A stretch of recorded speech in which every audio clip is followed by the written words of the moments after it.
Welcome back, guys. We are at Ruben's Precision Automotive. Wanted to give you guys an update on the Falcon. So I know it's been a while, projects going on, the C5 new to the stable, C5R clone, C5R block, planning to do an engine build for that. A shout out to Ruben's Precision Automotive here in Fairfield, California.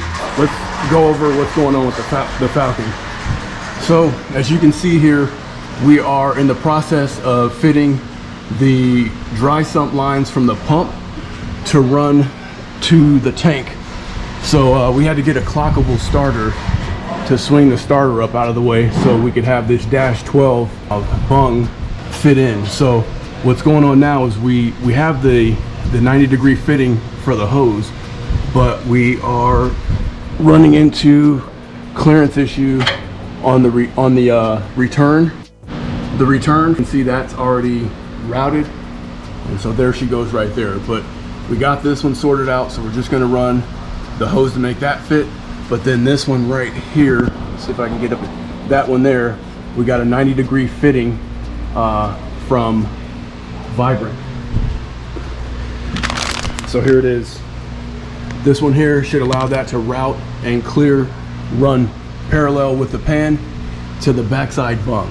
So that's what we got so far, guys. After that, we'll go ahead and put the gear drive back on the front of the motor, and that should work. We got a new pinion seal for the rear end because the pinion seal leaked. After installing the Strange 1350 yoke 3.5-inch chromoly drive shaft, the pinion seal rolled, so we'll just get we have a new one to install to swap out. So got a new pinion seal, 1350 yoke, 3.5-inch chromoly drive shaft from Strange. So for a car that's making well over 700 horsepower on motor plus nitrous, there should be plenty of a solid drive line to hold that kind of shock and load. And as you can see, here's the exhaust. The headers are already coated. Once we finish mapping out the dry sump lines, there's not many. We just got 2 on the pan side, and again, we clocked the starter, got a clockable starter. So the only thing left is the other bolt here, bolt and a nut for the top side of the starter. And we're in business. We will be installing the headers after we get this. So thanks for the patience, guys. I know you guys have been wondering, hey, what's going on with the project? And as you guys know, this isn't the only thing in the line. There's other customers. So we move at the speed of what we can. So, but anyway, shout out to Ruben's Precision. Shout out to CSM Racing Engines. Now you can see the backside of that Willwood super light 6-piston rotor, and yeah, she is the goods. I did safety wire the hat and rotor. As you can see, I did that I didn't do a video on it, but I showed it done in a previous video. So those should never come out. Safety wiring is a skill I picked up when I was in aircraft maintenance. The other thing that I'll do is I'm going to raise this JRI strut on the Detroit Speed kit. I'm going to raise it up probably 1.5 inches. But I'm going to raise this up because the car, when it sits, now that it's got the weight in it, when it sits on the ground, I mean, the front wheel is tucked in there. And with the Detroit Speed Alumaframe kit, I believe it brings the front track width in about 1.5 inches. So I'm thinking I can run at 275 now. The cool thing about the Detroit Speed is they give all the alignment specs. So I should be able to alignment spec based on what they sorted out in the in their instructions. So we'll sort that out, and then what we're going to do is with the spanner wrench, we're going to shoot for, from the eyelid of the bottom of the strut to the top of the strut, we're shooting for 13.5, 14 inches nominal. That's a good, that nominal setting is a good middle adjustment for the strut, so the strut's not bottomed out, but it's not high centered either. So ideally you want a strut to sit kind of in the middle of the body, and it's the best for the strut itself. So that's it, guys. I mean, that's pretty much all that's going on. T56 Magnum, RCI 20-gallon fuel cell, dash 10 running all the way. We'll be running a serious fuel pump. I'll show that to you guys later when we get that up. And I'll probably be ditching these Verishocks. And in the meantime, I'll probably lower it probably about a ½ inch, because I want, when the weight's on wheels, I'd like to get the fender to sit right just above the lip of the wheel. So that's pretty much where we are with that. But yeah, the JRIs are getting ditched, and I'm gonna run the Verishocks are getting ditched, and I'm gonna run a JRI from Detroit Speed. And eventually I might put a Quadrolink or a X-Gen whole rear end in here. So shout out to Dow Brothers for correcting all this stuff back here and bracing it up, adding some additional roll cage and chassis stiffening. One other thing is the lines, the hydraulic lines for the power steering. These are hard lines, and I got Detroit Speed recommends running a hose. They have a high pressure hose they recommend running, steel braided. So I got that, and I'll swap that out because their concern is the rubbing, or that these will, because the car being low.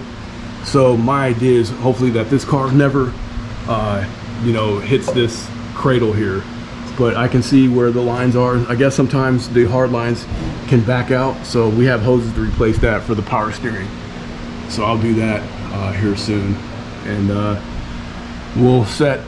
once we get the alignment dialed in, obviously we'll set the screws down on the rack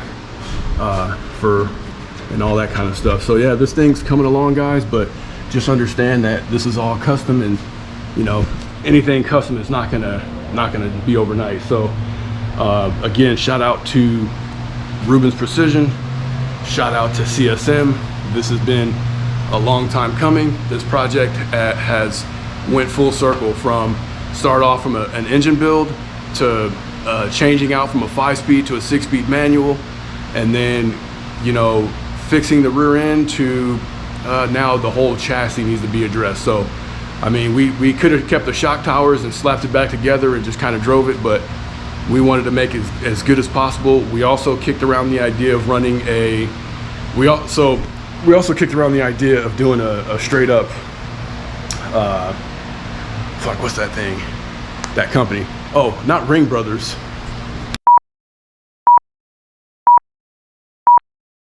that's what it was. So I almost went with the roaster shop chassis. We were going to go with the spec chassis, or we were going to do the fast track for the Mustang. The only problem was the Mustang wheelbase was 2 inches shorter. So could you imagine trying to lay a Falcon down on a car with a different wheelbase and having the floor pans and the wheel wells different? I mean, the car would have been apart in pieces and probably would have been 3 to 5 years before it got back together and done. So anyways, we just decided to go this way, and that's all it is. So we ended up with Detroit Speed Alumaframe, but that was a serious undertaking. So and again, that was for the Mustang. So Dow Brothers was able to fit that for the Falcon. So the recipe is out there for how to make that front subframe fit this car. It really is like a C5 or a C6 Corvette subframe and suspension geometry when you really look at it. But look at the clearance you get. We didn't mess around with running a front or rear sump. There's a Canton front sump Fox body pan, but we decided to go dry sump and do it right. But look at that mount that Detroit Speed has. You can swap, I think I mentioned this before, LS with this whole front suspension cradle. You can go LS, big block forward, small block forward, Coyote. So I'm not really stuck on just having a Windsor in here, but the only thing I would have to do is have another set of headers made. But I think this time around, this Windsor should be all I want. I'm gonna stay Windsor in this platform. The only other substantial gain that I would get would be likely if I were to come across an aluminum block, obviously, versus a Dart Iron Eagle. That's probably 105, 110 pounds off the nose of the car. So you can imagine the performance gains that would do. But other than that, you know, this 430 Windsor, I'm on the Trickflow Twisted Wedge R heads. It's over 700 horse. If I wanted to go hardcore, I could send these heads to BES. They would raise the ports, make it a high port wedge type of head. That's a lot of welding. And you know, you're talking, you know, 6-8 grand. Or I could just step up to the next level and go Brodix Headhunter. With the Brodix Headhunter, I'd have to change the pistons. So for now, for the next foreseeable few years, this 430 700 should be all the juice we need. So again, guys, we appreciate you guys' patience and But yeah, we'll get more updates soon. Take care.